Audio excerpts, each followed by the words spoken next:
Today's special guest is Kyle McDowell, and we're going to talk about the 10 W's of value-based leadership. You do not want to miss this one. It's absolute gold for you leaders out there. Enjoy the show. The Lead on Purpose podcast is sponsored by NZ Mortgages. Learn more at nzmortgages.co.nz. Kyle, a huge welcome to the Lead on Purpose podcast. James, man, it is really great to be here. Thank you for having me. Oh, it's a pleasure. And you and I, we speak the same language. We understand that everything rises and falls on leadership, and the good, bad, the indifferent, it all comes back to how people lead themselves and others. So what got you into this business of leadership? It's a great question, man. I think it started at a really young age. So I grew up playing sports. I played quarterback from like the age of 6 or 7 through high school. And I believe that's when I realized if you want people to row in the same direction, for lack of a better cliche, or if you want people aligned around a common mission, winning a football game, it can't be accidental. It's got to be someone needs to step up and say, this is what we're doing. This is how we're going to get there, and instill a sense of confidence in those around you. And I think it started, way back then.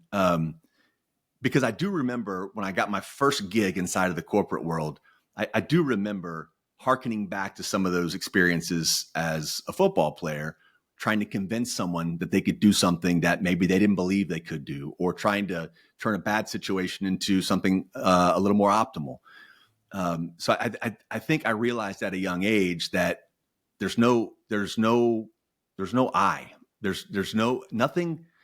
of any significance is accomplished alone. And it's never more obvious than the world of team sports. So I believe I started, way back in the day, and just I've become a student of leadership as well. So I read a lot about leadership. I have a few mentors and I would call them role models that I look up and follow that have helped me kind of become the leader that I am, but it's never finished. I'm never there, man. It's always something I'm trying to be better at. That's beautiful. It's interesting. I was speaking at an event yesterday, and the CEO got up and said, I've got a few principles I want to share. And the first one I really connected with, and it was the band beats the busker. And I thought, wow, I'm a former drummer in a band, and we were pretty competitive at what we did. And, I was fortunate to win some world titles as an individual, like a busker, a soloist. But wow. Then winning world titles as a band and helping others win world titles, that was so much more fulfilling. Next level. I agree with you. This is not a solo sport. Like there's no I involved. It's all about us. Yeah, right on. I love it. Now, Fortune 500, Fortune 50, keep bringing it down. Fortune 10. You've worked in Fortune 10 companies. These are large corporates. They're making a big impact on the world. Some obviously of them are doing it in a very positive way. Some maybe not. So depending on how you look at it. Yeah. But they're big units. We're talking tens of thousands of associates, employees, whatever we might call them. Mm-hmm. Lots of responsibility. What was your greatest learning coming out of that corporate world around how not to lead? Wonderful question, because I would say, with maybe a hint of arrogance, but I do believe it's genuine. The characteristics that I am most proud of as a leader, I learned from what not to do.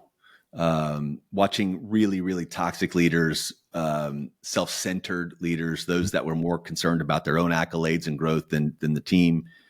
So that is, I love the way you frame that, because that is, we often complain about having a bad boss, or we work inside of a toxic organization. There's always still something to be learned. Remember how you felt when you were in that experience, or when you were subjected to those types of environments.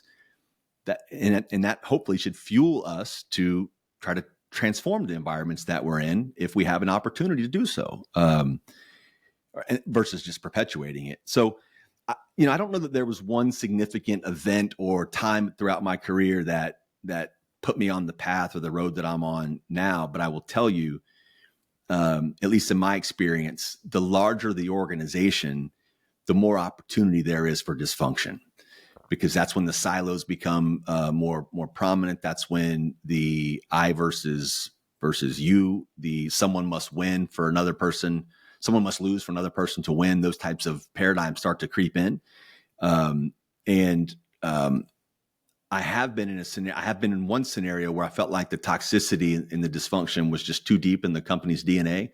But aside from that scenario, man, I've always been focused on, and it's kind of been a path of mine or component of my career. It's every stop along the career had a transformational component to it, whether it was, an operational consolidation, or whether it was refining existing processes or teams, or whether it was, combining different business units into one, or you name it, any variety of scenarios over the course of nearly 30 years.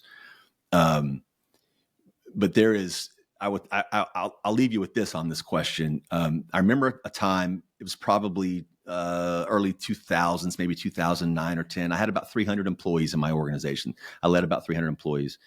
And there was a change to Medicare. So it's government-sponsored healthcare. When our country introduced the Part D, prescription drug plan, to bolt on to Medicare, it was huge legislation, drove massive change in the marketplace. And no exaggeration, literally overnight, I went from a couple hundred employees to about 3,000 employees because we had to outsource to take on this new deluge of business we were about to receive. And I remember being quite intimidated that, oh my gosh, I've only led a couple of hundred people, and, going to this many, and it's around the world. I need to step up my game or do something differently. And within a very short period of time, I realized whether it's 200, 2,000, or ultimately I led north of 15,000 employees in a couple of different spots. My approach is no different. Whether it's 200, 2,000, or 20,000, it's all about the people. Now, it's harder to reach every one of those people. It's harder to have an impact on every single one of those folks. That's why it really matters to have a good core of people around you that you can trust. They trust you, and you can be confident that they're going to continue to evangelize the message and the principles that I was espousing. But I share this piece because I don't want your audience to hear, oh, this guy, he managed 10, 20,000 people. I only manage 10, or I only lead 15, or whatever the scenario is. It's no different. It's people are people, and they're always the solution.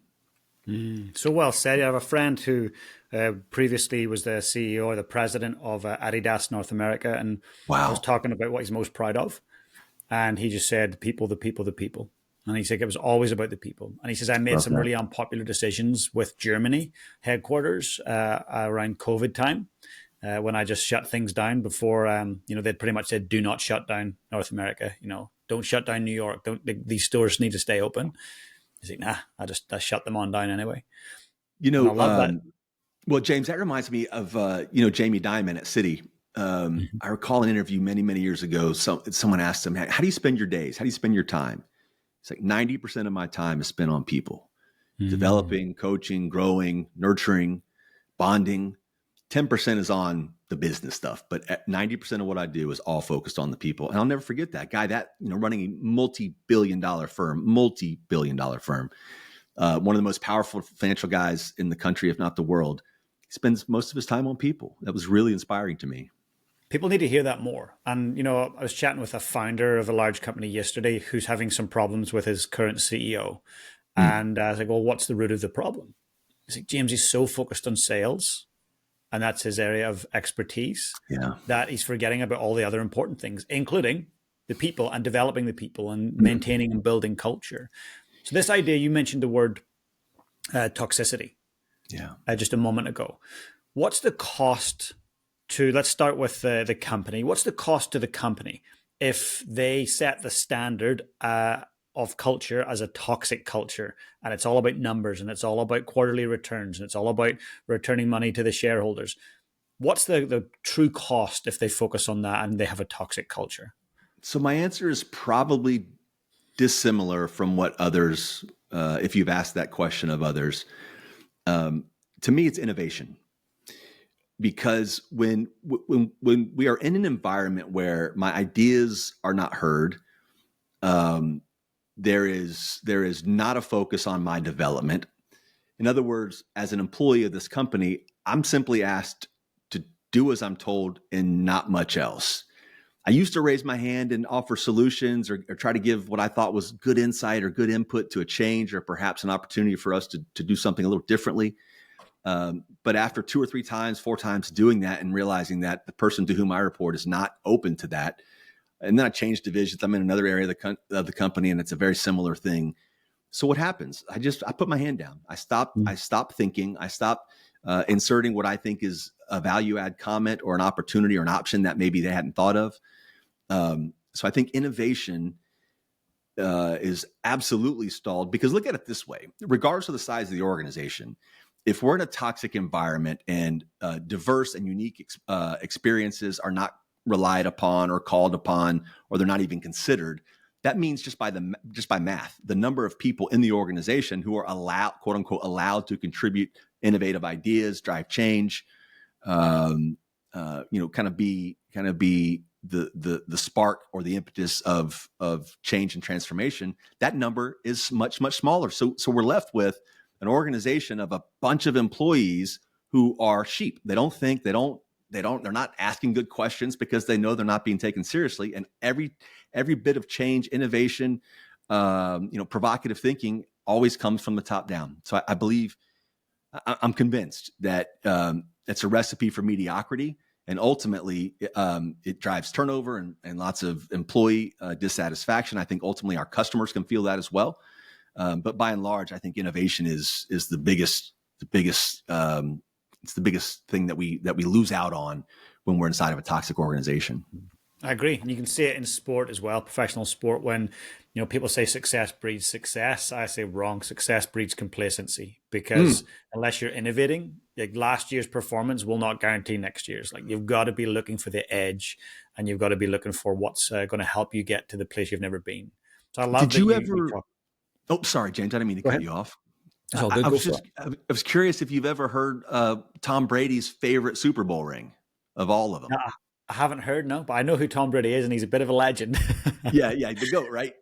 He said this a number of times. I've seen it in multiple interviews. He's always asked, which of your Super Bowls is the most valuable, the one that you cherish the most, the one that you're most proud of? His answer every time is the next one. I love that. How about that, man? So I love that. I think that's hand in hand with what you just said about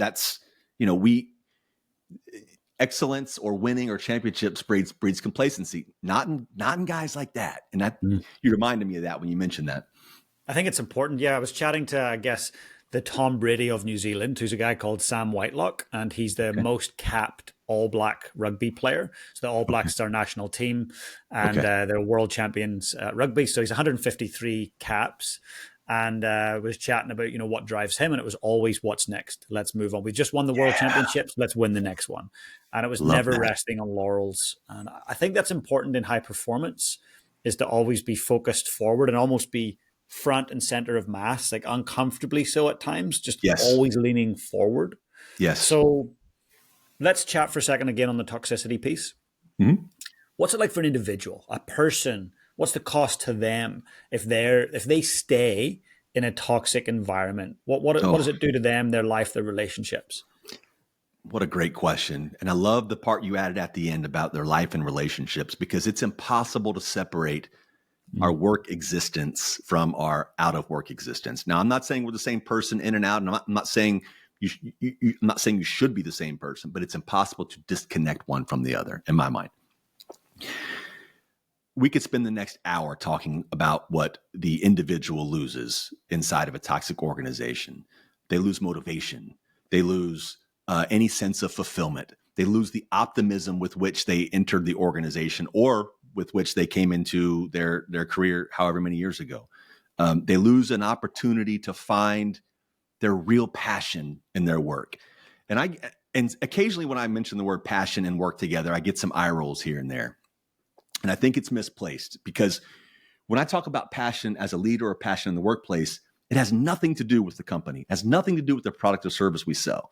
It's a passion for developing people to help them on their path to do something bigger and better than they were doing yesterday. And oh, by the way, when I'm successful at that, I also feel success. My cup is filled from that very same kind of approach in helping others.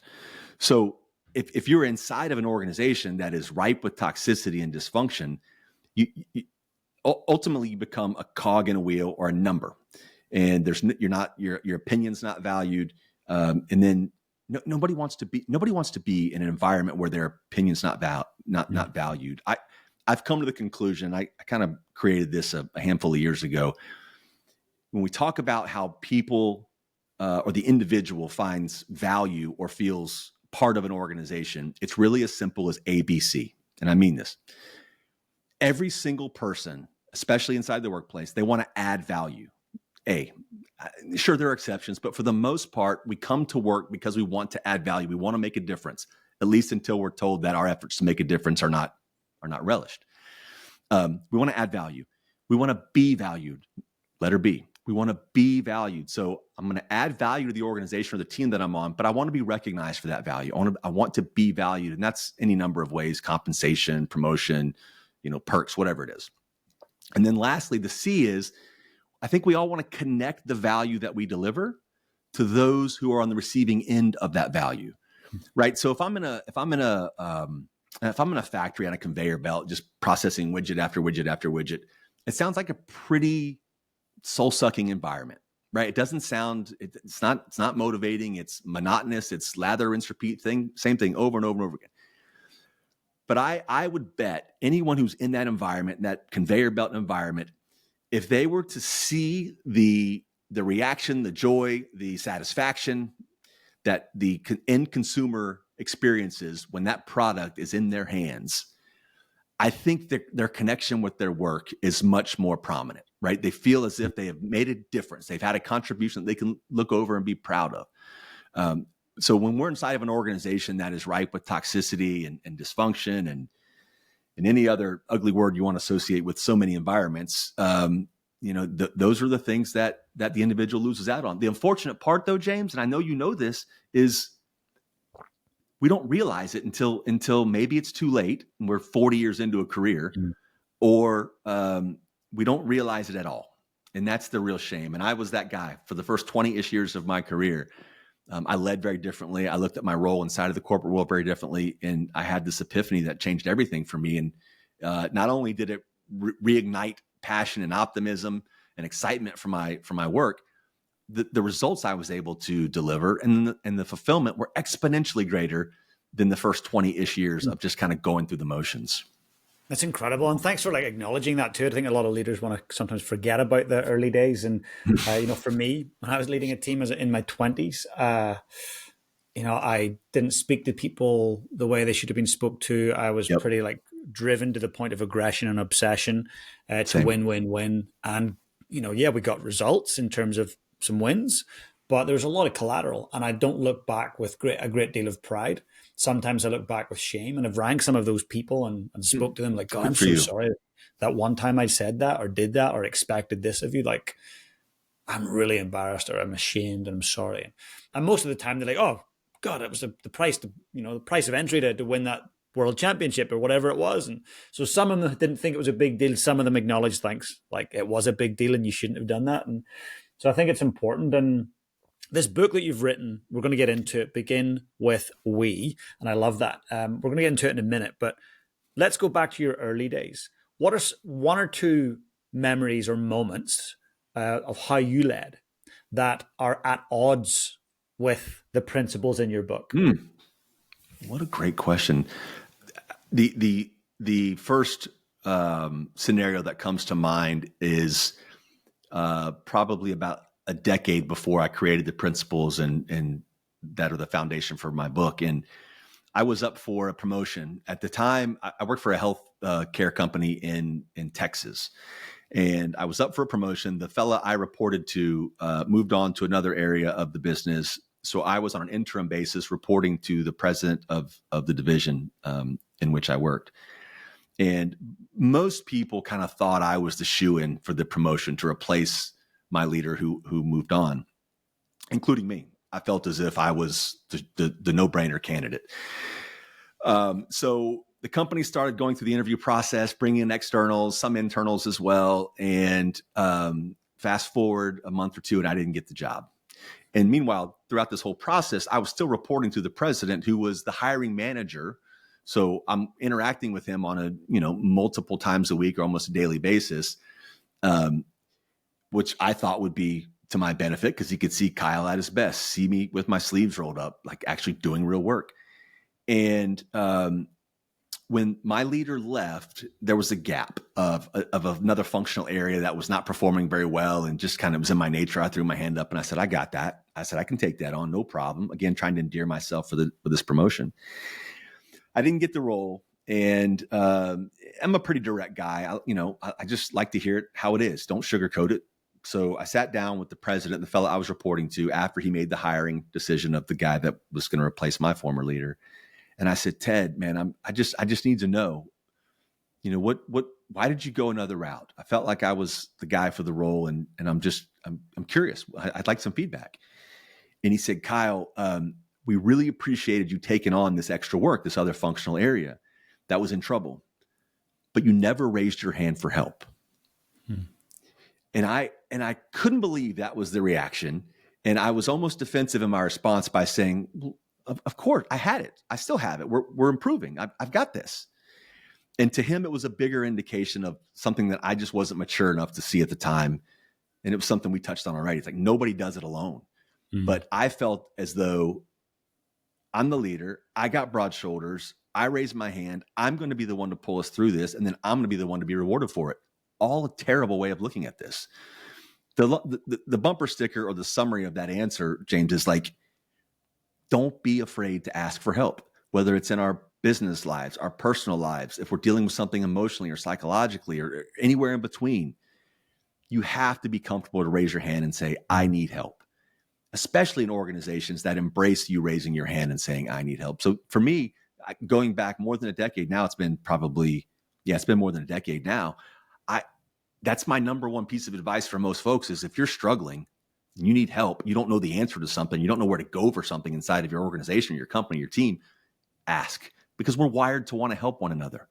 And you'll find more often than not, the person that you end up asking is really excited to help you more often than not. For me, it was feeling like I had to carry everything on my own, and I was the guy and couldn't lean into or onto anybody else. And what a mistake. Yeah. And I think particularly as a young male, there's a lot of ego. There's a lot of, I need to prove myself. Sometimes there's a chip on the shoulder. Certainly for me, that was the case. Yeah. And I look back and I'm like, God, I'm not proud of that. But yeah, I'm proud of some of the results. But I look back, I'm like, I think we still could have got the results. And I could have had a lot more fun and a lot less stress, and people would have felt a lot more valued had I went about it differently. So the results still would have been the same, I think. Well, and that's the thing. I love that you say that, because I do believe a lot of people miss this. You can be very successful. Pardon my language. You can be very successful being an asshole. You can lead and deliver great results. You absolutely can.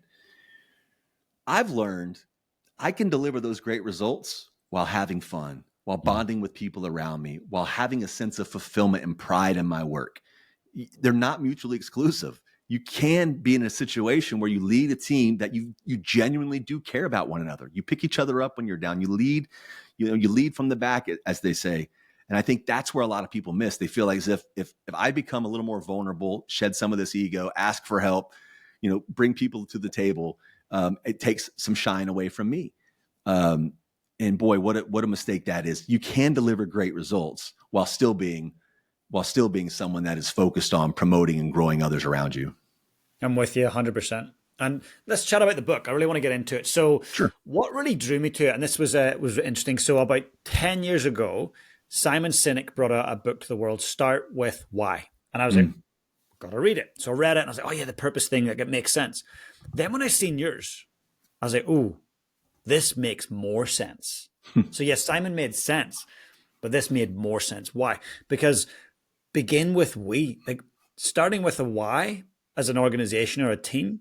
Well, you can't start with a why until you've got like people on the bus. Like you need people, Amen. You need people together. So I think you've got the first right ingredient. And I think Simon's work is so powerful and important, but it's almost like the second step. I feel like your book is like where teams should start. And then next year we'll start with why. But begin with we. So there's 10 principles. This is a framework for leaders and for teams across business, sport, and whatever area. So take me through some of these principles and what they mean. Maybe, I know 10 is probably quite a lot for us to go through, but maybe sure. 3 or 4 of the ones that you think we need to maybe consider to start with. Yeah, I'm happy to, and thank you for the chance to do so, man. I think it's important though to add a hair a bit of context. So this was many, many years ago. I was in a position where I was pretty apathetic towards my work. I was burned out. I was tired of the toxicity, all the dysfunction. And I said, I'm going to step away from the corporate world. I was a pretty lucky guy at the time. I was going to take a month or two off to figure out what I wanted to do next. I just knew the environment I was in was killing me. My health was bad. I was facing a divorce, which ultimately happened. I just was not a happy guy. So I stepped away and I told myself I would never go back into a similar type environment unless I was going to be afforded the opportunity to lead differently. I wanted to lead in a way that I had never been led. And I knew that there was some risk to that. But I just had this sense that if I could do it in a way that I always wanted to do it, but for whatever reason didn't do it because it would be less endearing to the boss that I had at the time, or it was just a different, it wouldn't have worked inside the environments I was in. Well, I was out of work for about 10 days and I got a phone call asking if I'd come be considered and have a conversation about leading a pretty big organization, about 15,000 people. And I went through the process and I ultimately took the job, and I was outspoken with the fact that I wanted to be different. I needed to lead. I needed to be different for us to be effective or successful. So I took the role. About 60 days into the role, I brought the top 40 or 50 leaders of this 15,000 person organization into one place. We were in Lawrence, Kansas. And the night before I was going to meet with these leaders, James, I was terrified. I didn't know what I was going to say. I didn't know how I wanted the meeting to go. I had not met most of them at that point. That was my first time in front of many of them. And the night before, I was in my hotel room, laptop open, and I knew I had to create a few slides, something to kind of walk the team through. And it took me about 2 hours. And at the end of that 2 hours, I only had 10 sentences. But they were all products of things that I had experienced that I didn't want to be a part of, and I didn't want to be known as, and I didn't want to perpetuate. Things like, we're going to do the right thing. Very, very simple. We're going to do the right thing. We're going to pick each other up. We're going to embrace challenge. We're going to challenge each other. So I started to think through all the things that kind of I felt stood in the way of really achieving excellence. These 10 sentences all did and still do begin with the word we. So I now have the 10 we's. And I approached the team the next morning to say, listen, and by the way, I should also add, my direct reports, the team that reported directly to me, they had a collective experience or tenure in their roles of about 12 years. They had forgotten more about this business than I know because I was 60 days into it.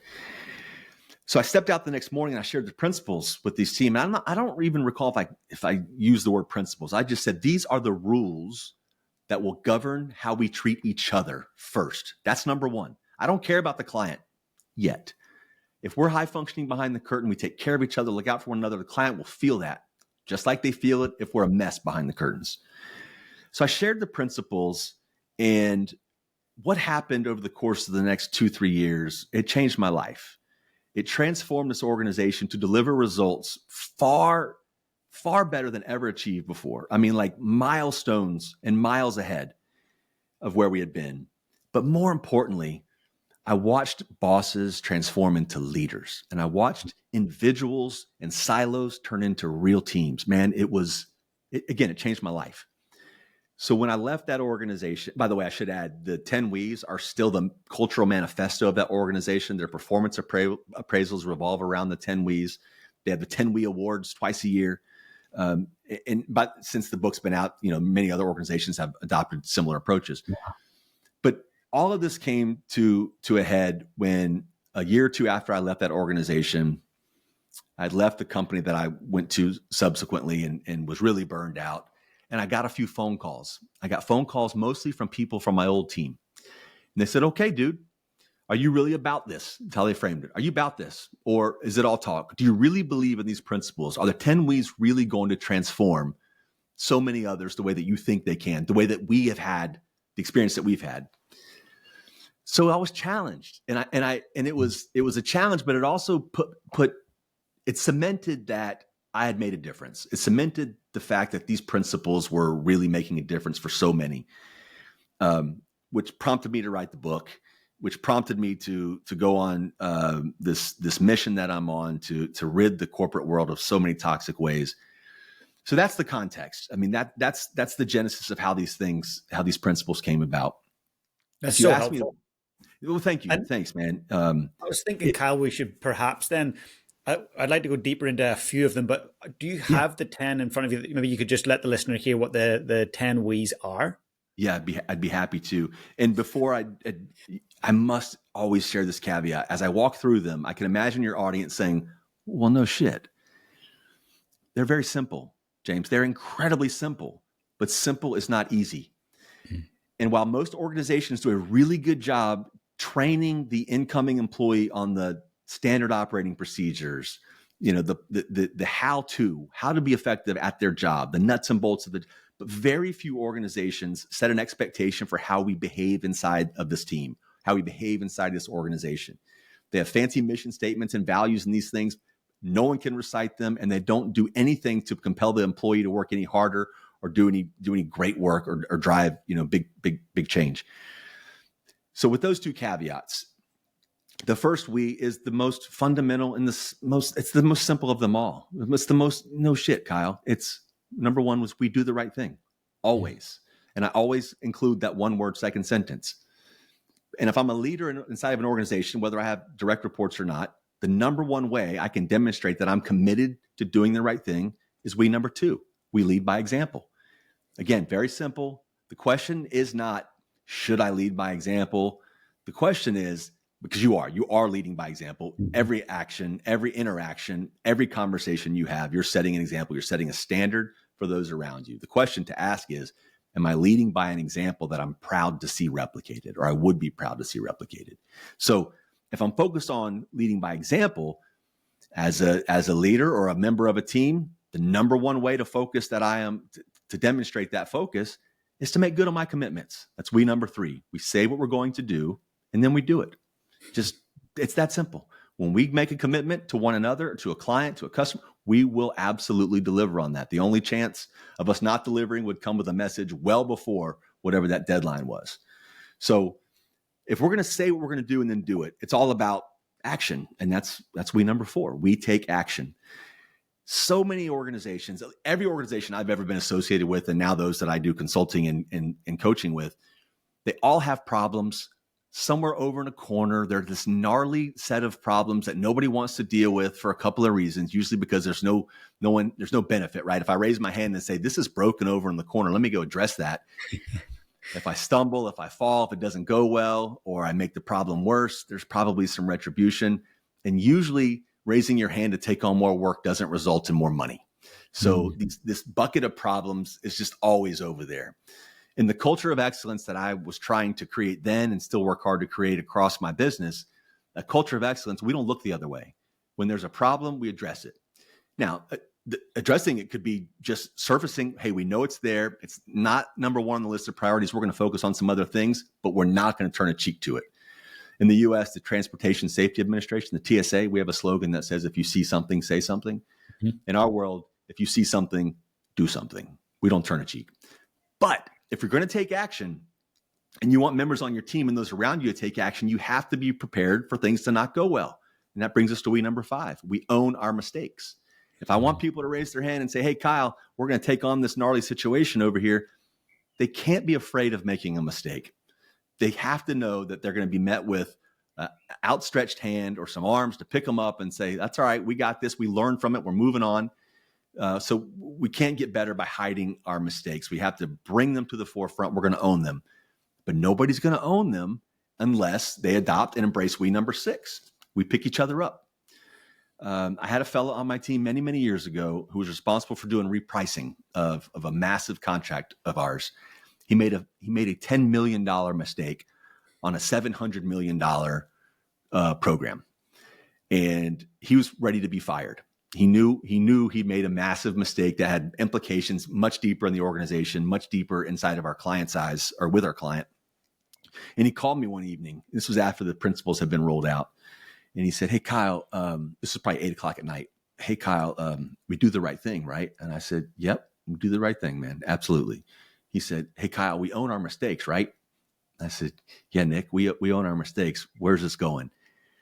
And nearly in tears, he shared with me the mistake that he and his team had made. My reaction is the same then as it is now. I don't judge people by their mistakes. I judge them by how quickly the mistakes are remedied and if they're repeated. Nick and his team put together all kinds of quality checks and systems in place to make sure that that error would never happen again. So what happened? We were better off for the mistake. We had more control in place after his mistake, and it never would have happened if he didn't raise his hand and say, I blew it.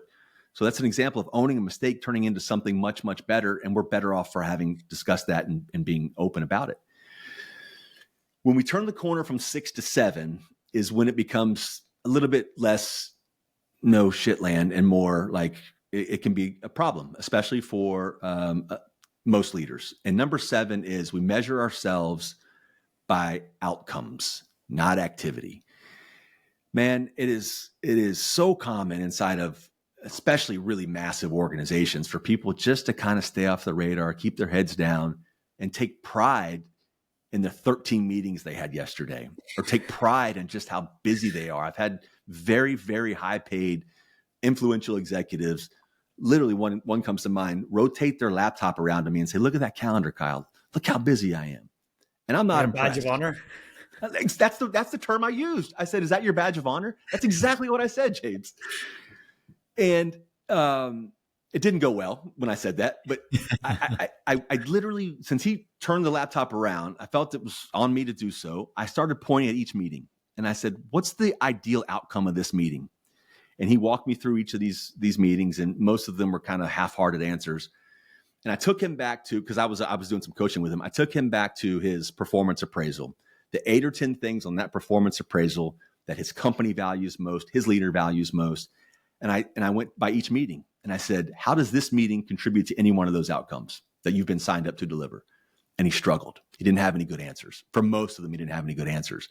And that's the spirit of this principle. It's activity is important. We have to engage in activity to deliver outcomes, but we cannot fall in love with it. We can't be fixated on it. And we can't reward it more than anything. We can't reward it. Our customers in the real world, they care about outcomes.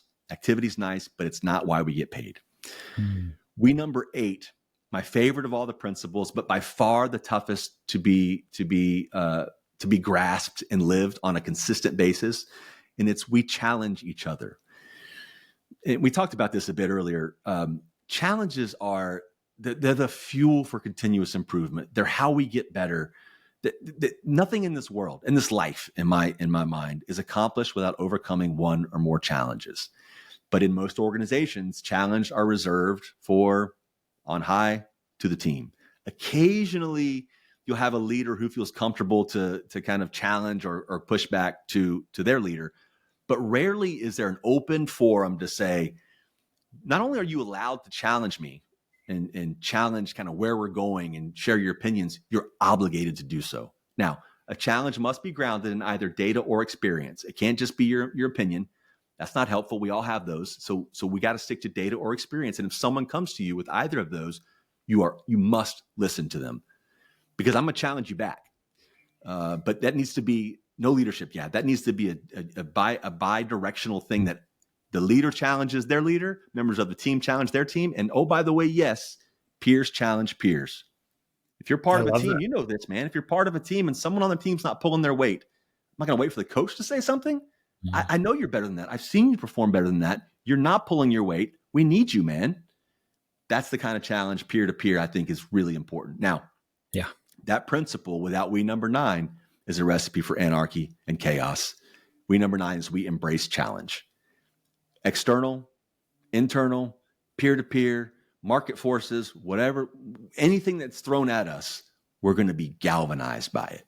We're going to look it right in the eye and say, no problem. We don't like this. We're going to be open and transparent and genuine about it. Be very authentic. We don't like this problem. We don't like this challenge. We didn't ask for this challenge, but we're going to lick it. We're absolutely going to be galvanized and beat this. And then you see people really lock arms when you take that approach. The last principle I saved for the last on purpose, because I think if it's any earlier in the 10, it's a recipe for disappointment. That's we obsess over details.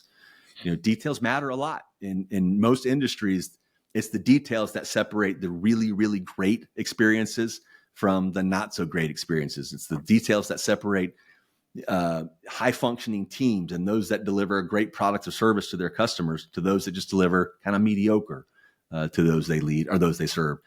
So obsessing over details is something that I think it's indicative and representative of our brand, how much we care about what we do, and the passion and care that we put into the work that we do. So those are the 10 We's, man. I appreciate you allowing me the chance to share. There's no way to run through it really quickly, but because they build upon one another. But I do appreciate you allowing me to share those. I'm glad that you did, and I appreciate you doing that, because everyone wants to know what they are, and every listener's going, well, what are they? Well, now they know what they are, but knowing them and doing them, two different things. So there's probably an action that's required right now of the viewer or the listener, and that's a very simple action. Go to the show notes and order the book. Get the book right now. And if you run a team, maybe you've got 5, 6, 7 or more people on your team, order them all a copy. Let's say, make it a monthly commitment to read a chapter together, and let's get through what the 10 We's are.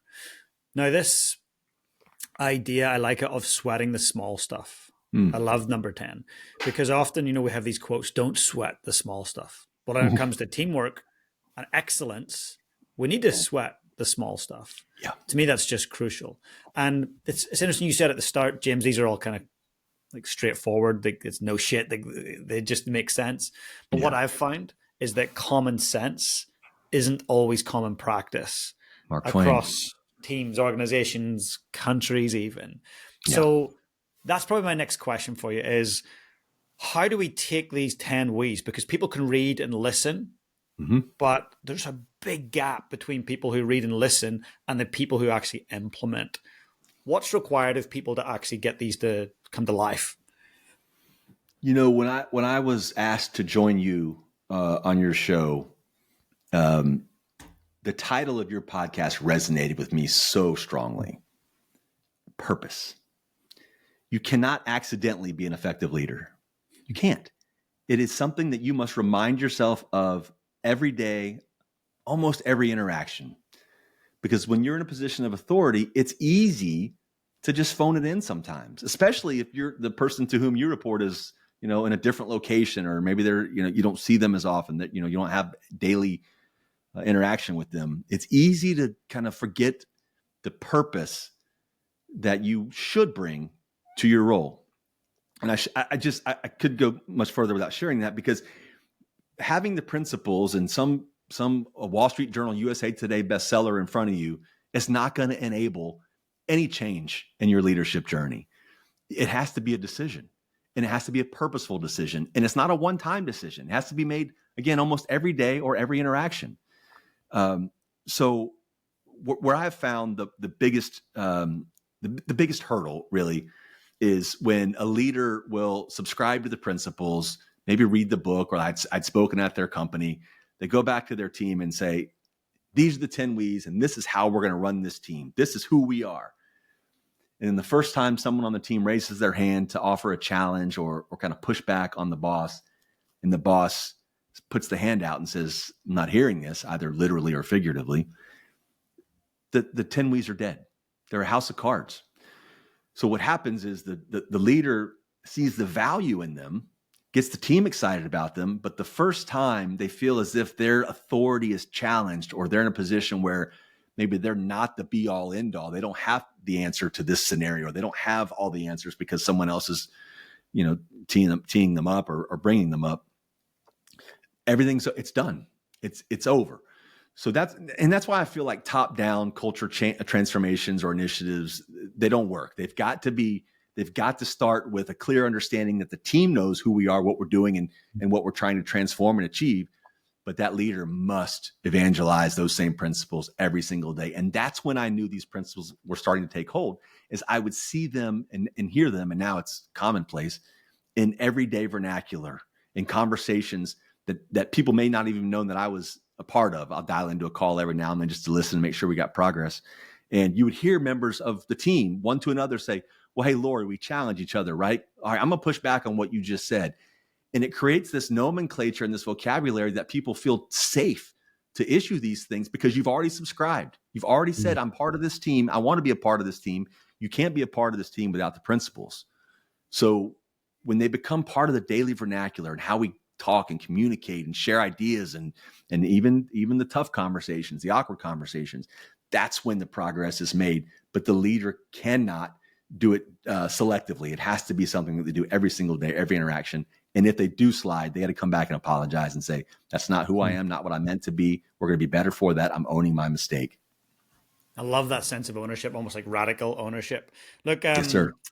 whether we love or loathe our country leaders, we've all, there's people listening from all many different countries right now, but you're in Florida, your new leader is going to be Donald Trump. Everyone's got different opinions and thoughts on him, but with the 10 Ws, if you were to sit down, have a cup of tea with President Trump the day before he gets into office again, which two of the Ws would you be like, Donald, please nail these and you're good? What would be the two most important ones for him? My answer would be different if it were a different president. So I think I'm going to take the question very seriously by the way, and I'm fine sharing this. I'm registered independent. I'm not registered Republican or Democrat. I like to pick the issue instead of being categorized or grouped in. So I can say that, I think, with a fair amount of authenticity. My conversation with Mr. Trump will go like this. If you ask me to share two, it's pretty obvious. The first is we do the right thing. Always. We can argue and disagree what the right thing is, but at the end of the day, or the end of the conversation, we all know what's the wrong thing. And until you find the right thing, we're not going to settle for the wrong thing. So we're going to do the right thing always. And then for Mr. Trump, the second would be we embrace challenge. And that is challenges from those around you, members of your cabinet, constituents, stakeholders, whoever they are. Embrace the challenge that they represent and embrace the different mode of thinking. Embrace a different set of circumstances or unique perspective. Yours is not the only perspective that matters. So embrace those challenges. And I guess if I may, I would add one other. I think a really important one for him to pick up on is we own our mistakes. Mm-hmm. Admit when you're wrong. Admit when you had a gaffe. Admit when you struggled or you stumbled.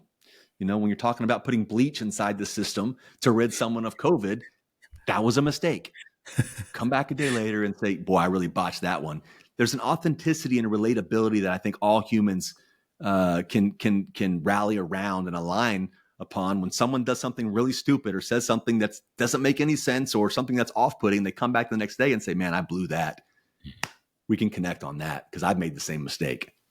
Yeah, there's something beautiful about that. And I love those three and they make sense. And I think we all want to be led by people that we can relate to. We want to be led by people that we respect. We want to be led by people who can own up and say, God, I screwed up. I effed up.